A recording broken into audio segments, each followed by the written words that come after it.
dear students. I hope you are doing good.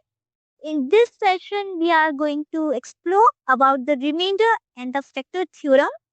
So, we are going to study about the meaning, their use and requirement, and its application in the polynomials. So, let's begin. Here's a brief intro about me. My name is Diksha Jain, and I am a BTech graduate from NIT Kurukshetra. Now, to understand both the theorems, we need to understand some basic concepts. And one such term you can see on the screen is polynomial. The word polynomial you have studied in your class 9th also. If not, then don't worry. After the end of this session, you will have complete clarity on the concept. The word polynomial seems to be a bit complex. What I can do is I'll break it into smaller components and then visualize its meaning. So polynomial is made up of two words, poly and nomial. Poly means many and nomial means terms. So I can say that it is an expression, or to be more precise, it is an algebraic expression which contains many terms. Ma'am, you are saying some bookish language. Okay, let me explain you practically. You all study English? You do letter writing, essay writing, diary writing. So, what all these have in common? That they have a specified format which you follow to write all this. Similarly, in our mathematics, for algebraic expression to be a polynomial, we have some standard form or a pre-designed format. So, if any algebraic expression which follows that format will be a polynomial, and if not, then it will not be called as a polynomial. So, what's that standard form? Let's see. So, an into x to the power n plus an minus 1 into the xn minus 1 plus and up to so on till a1 into x to the power 1 plus a0 into x to the power 0.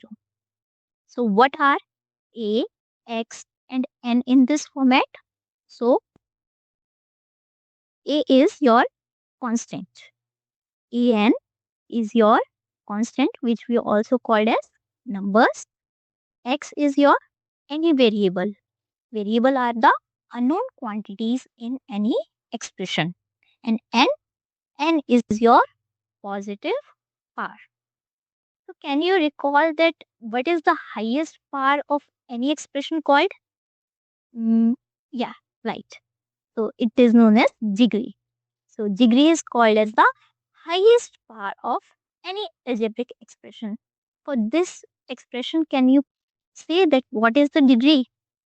So we see that the least power of x is 0 and it keeps on increasing till n. So what we can say that whatever will be the value of n, whatever will be the value of n will be our degree of the polynomial. Okay. So now I think you have understood what a polynomial is. But how can we identify that whether an expression is not a polynomial? So to understand that, let's take a number line. This side is 0, here positive, and the left side goes to negative. Now we can see that the boundary of our special format or the standard form is x to the power 0. Now, beyond this, the x to the power minus 1, x to the power minus 2 will come. So, we can see that the least limit of the x power is 0.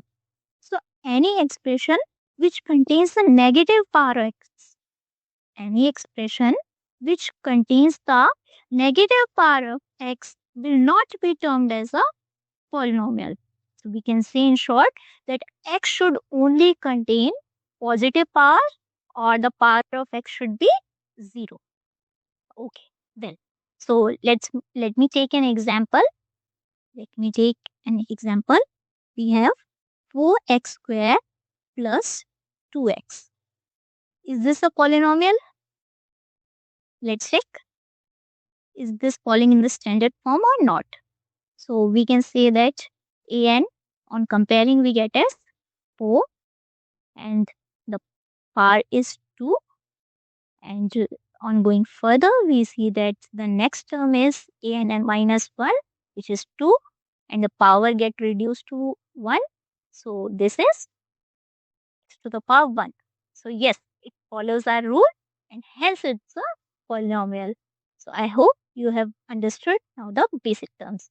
Now let's move further.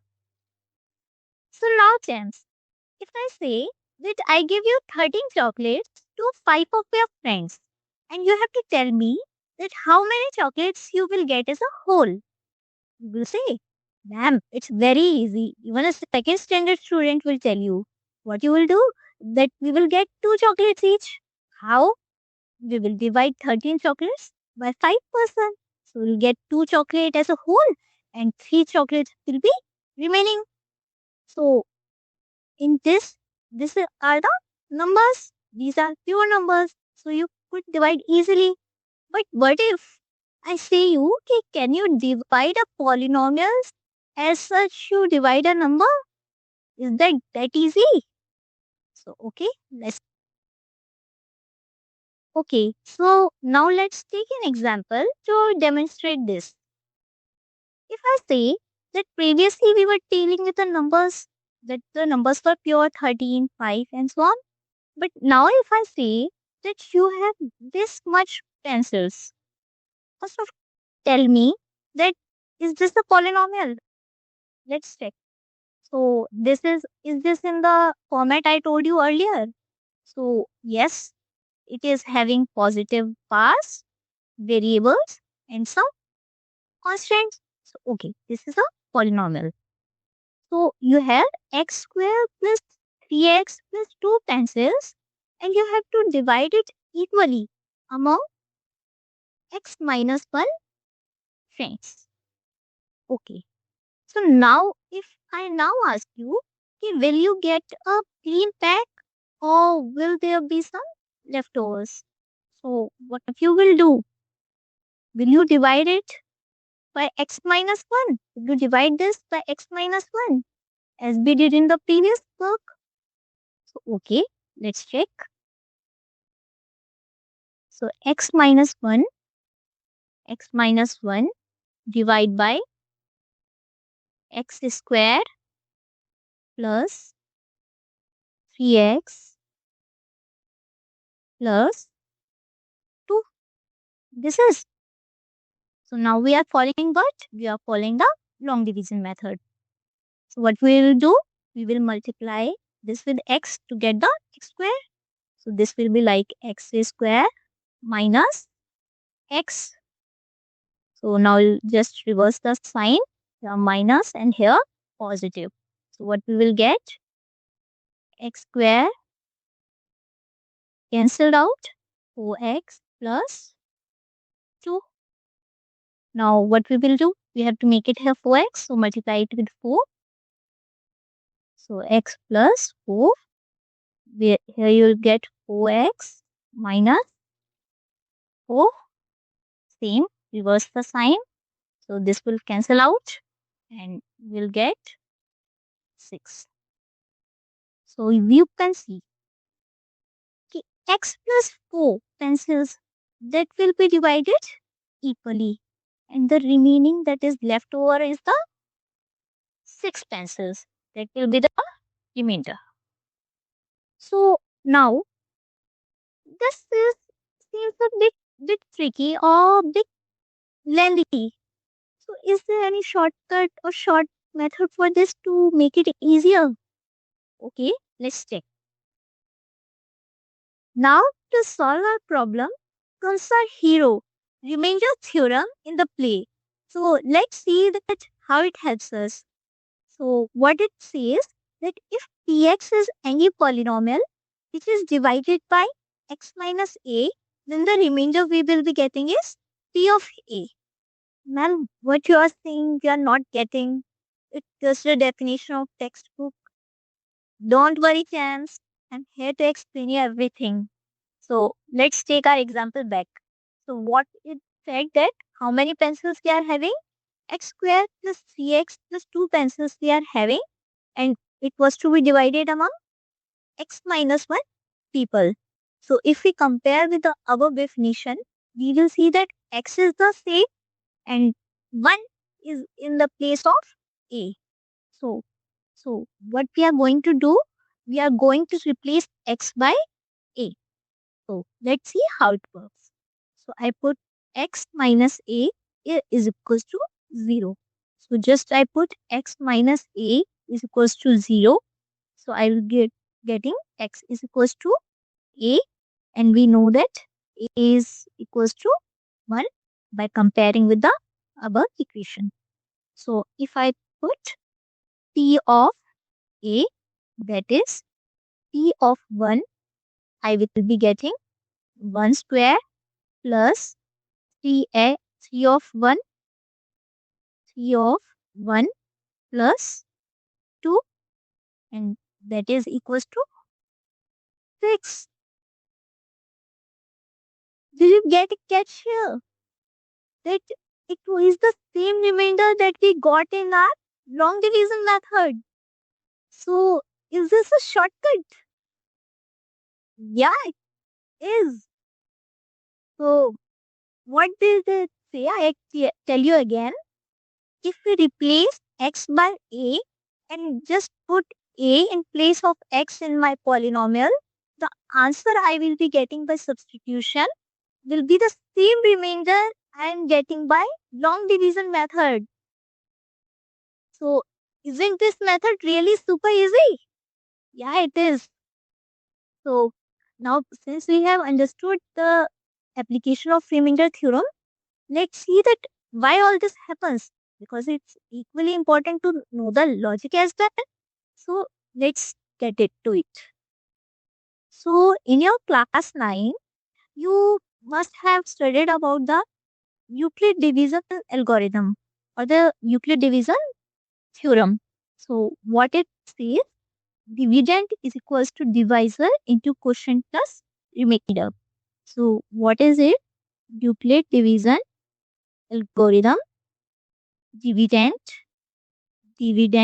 is equals to divisor into quotient plus remainder plus remainder. So, if you compare with this original equation, we are having Tx is equals to x minus a, Tx is equals to x minus a into qx plus r. What you will see is ki if I put x equals to a, then x minus a will be equals to 0. So this whole term x minus a into qx will become 0. So what we are remaining with? Only the remainder. So px is equals to r and x is replaced by a. So pa will equals to r. So I hope you got the logic as well, and you got to know the application of remainder theorem also. So let's move further. So here are some common mistakes that students often do while dealing with the theorem. But you have to be very, very careful as I'm telling you in advanced. So the number one mistake is people often substitute A in the wrong place. But as I told you, you have to always substitute A with the variable present in your polynomial. That is, you have to substitute A only with the x.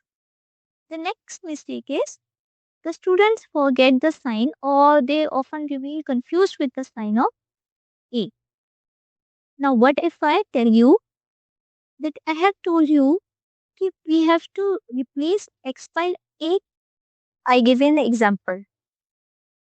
Take x plus 1 as a divisor. So now what you have to do? You have to equate as equals to 0. Now what we will be getting? X is equals to 1 or minus 1. Yeah, we will be getting x is equals to minus 1. So that's the value of our a. So the value of a here is minus 1, not 1. And the last but not the least mistake is we have to keep in mind when the remainder is 0 and when it is not.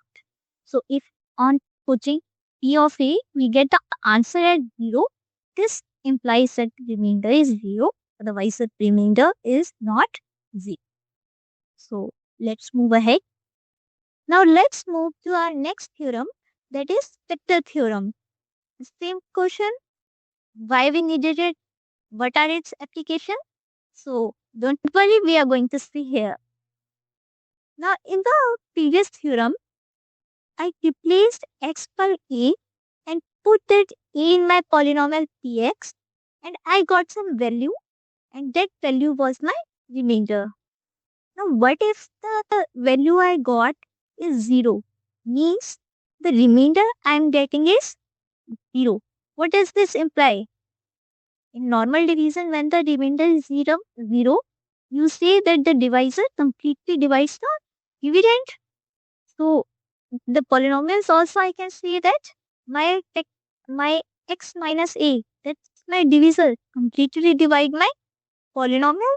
So can I say that x minus a is a factor of my polynomial px? So here's the same definition, that x minus a is a factor of px. This implies that p of a is 0, or the converse you can say, if p of a is 0, then the x minus a will be a factor of px. Let's get into more detail with the help of an example. So what you are having here is, you are having a polynomial x square minus 5x plus 3x. So let's take a divisor x minus 2 and let's state it whether it's a factor of px or not. So what I'm going to do is put x minus a is equals to 0, right? So x is equals to 2 and substituting in px, this means p of 2 is equals to 2 square minus 5 into 2 plus 6. So expect answer, that is 4 minus 10 plus 6. This implies 10 minus 10. Isn't this equals to 0? So what can I conclude from here? That yes, x minus 2 is a factor of my polynomial p of x. This means if I substitute 2 in place of x, I will be getting the remainder as 0. And, similarly, I will check box p of 3. This implies of 3 is equals to 0. So what we are getting here is 3 square minus 5 into 3 plus 6 is 0. So that is 3 square is 9 minus 5 into 3 is 15 and plus 6 is 0. So if you check here is 9 plus 6, 15 minus 15 is equals to 0. So we can see that x minus 3 is also a factor of my px. So now I can conclude that x minus 2 and x minus 3 both are the factors of my polynomial px. And we got two factors because the degree of my polynomial is 2. We will see further how this gets in our further classes. So let's move to our next example, and we have to check whether x plus 2 is a factor of polynomial x cube plus 3x square plus x minus 5. So what we are going to do is, we will replace x by plus 2 or minus 2. Tell me, just replace it with minus 2. Why? Because when you put x plus 2 is equals to 0, you will be getting x is equals to minus 2. So x plus 2 is equals to 0. This means x is equals to minus 2. Now replace it with p of minus 2. You will be getting minus 2 cube plus 3 into minus 2 square minus 2 minus 5. Okay. So we are getting as minus 8 plus 3 into minus 2 squared, that is 3 into 4, that is 12, minus 2 minus 5. So we get minus 8 minus 2 minus 10 and minus 5, that is minus 15, plus 12, that we are getting, it is equals to minus 3. So P of minus 2 is equals to minus 3, which is not equals to 0. That means x plus 2 is not a factor of my polynomial Px. I hope now you have got it. So let's move to the next question. Now you have to try this one on your own. So you have to check whether x minus 1 is a factor of x square minus 2x plus 1. Do the same thing. Equate x minus 1 is equals to 0 and then substitute the value of a in the polynomial px and check what's the answer. So I hope that you have got insights what is the remainder theorem and the factor theorem. And now the major key takeaways is the application of both the theorems. And I hope you have now understood that how they make the factor polynomial, that how they make us the long division method very easy, and they help us to factorize the polynomials faster. So I hoped you liked the session. So thank you everyone.